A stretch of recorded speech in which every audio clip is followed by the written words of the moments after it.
चिकित्सा अधिकारी हूँ जिला कारागार संत कबीरनगर का और सीएससी खलीलाबाद में मैं अधीक्षक के पद पे पदस्थ हूँ। मेरा मेरी पत्नी से काफ़ी सालों से विवाद चल रहा है क्योंकि वो मेरे स्वर्गीय पिताजी को और मेरी मौसी जी से लड़ाई झगड़ा उनसे मारपीट करती रही है, जिसकी एप्लीकेशन पापा ने पहले भी एसपी सिटी गोरखपुर और डीएम सर के वहाँ डाली थी, जिसके उपरांत 151 में 60 गुना का चालान गोरखनाथ थाने से मेरा और मेरी पत्नी का हो चुका है 2 बार, जो 6 महीने मुकदमा चलने के बाद खारिज हुआ। उसके उपरांत इनके मेरी पत्नी ने निवेदन किया और मैंने पिताजी से निवेदन किया कि अब दोबारा ये गलती नहीं करेंगे, तो हमने वो वापस ले लिया। परंतु शायद में मेरी भूल थी क्योंकि उसके कुछ महीने के उपरांत फिर उन्होंने मौसी को जानलेवा हमला किया, मौसी को मारा।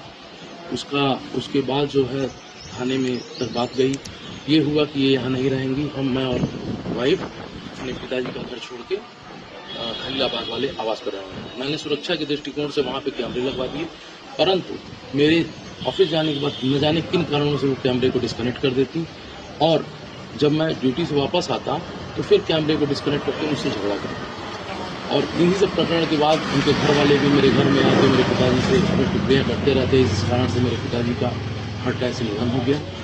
उसके बाद जब पिताजी के निधन में कर्म क्रिया के दौरान ये वापस आई तो इन्होंने वापस खलीलाबाद जाने से इनकार कर दिया, बोली नहीं, ये घर छोड़ के मैं नहीं जाऊँगी। मैंने सुरक्षा के दृष्टिकोण से यहाँ पे भी गोरखपुर राजनगर वाले घर पे भी कैमरे लगवा दिए, लेकिन कैमरे से कोई फर्क नहीं पड़ रहा था क्योंकि यह कैमरे को डंडे से डिस्कनेक्ट करके पुनः हमसे और मेरी मौसी से झगड़ा करती थी और मैं मानसिक रूप से पूरा प्रताड़ित हो गया था। ये मुझे उकसाती थी, मुझे लग गया था ये मुझे फंसा करके किसी फर्जी मुकदमे में फंसाने का प्रयास किया जा रहा है और मेरी जायदाद हड़पने का प्रयास है, क्योंकि मैं इकलौता हूँ।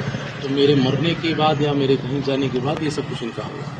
तो मैं उससे बचने के लिए मैं खलीलाबाद में अपने जेल आवास में रहने लगा और यहाँ पे कम आने लगा। यहाँ आता तो मैं घर के बाहर से ही बच्चे को और इनको लेकर के घुमाता और वापस छोड़ देता, रुकना मैंने छोड़ दिया। जब इन्हें लगा कि यह मुझे फंसाने में नाकामयाब रहेंगे तो दिनांक 18/5/2025 को इन लोगों ने मुझे मेरे बच्चे की गंभीर तबीयत का बहाना दे करके गोरखपुर बुलाया।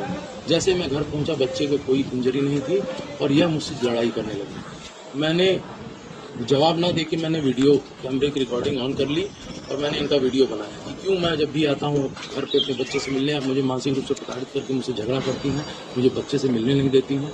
और मैंने ये सब बात जैसे कि रिकॉर्डिंग बनती, इन्होंने मेरा फ़ोन ले लिया। जब मैंने इनसे अपना फ़ोन मांगा तो इन्होंने बचाओ बचाओ, ये मुझे मार रहे हैं, इस तरह से चीखने चिल्लाने लगे। और इतने में मुश्किल से कुछ ही मिनटों के अंतराल में इनके मेरे ससुराल वाले, इनके माता पिता, इनके दोनों भाई सब घर में आए और जो है मेरी मौसी जी को मारा, वो बेहोश हो गई। फिर मुझे मारने लगे, मेरा सीढ़ी के पास गला दबा के जान से मारने का प्रयास किया कि मैं मर जाऊं तो सारी जायदाद इनकी हो जाए। परंतु मेरे पड़ोसी, मेरे मित्र कुबेर सिंह, सतीश जी और अन्य लोगों की वजह से मेरी जान बच पाई। उसके बाद इन लोगों ने मुझे मेरे कार्यस्थल में फर्जी अभद्र आरोप लगा के मुझे डिफेम करने का प्रयास किया, ताकि मान सम्मान और सामाजिक प्रतिष्ठा भंग होने के नाते मैं मजबूरीवश आत्मदाह कर दूं, ताकि मेरी सारी प्रॉपर्टी सभी चीज़ पे इनका कब्जा हो जाए। महोदय, मैं बहुत परेशान हूँ और मुझे मानसिक रूप से, शारीरिक रूप से, आर्थिक रूप से बहुत परेशान किया जा रहा है।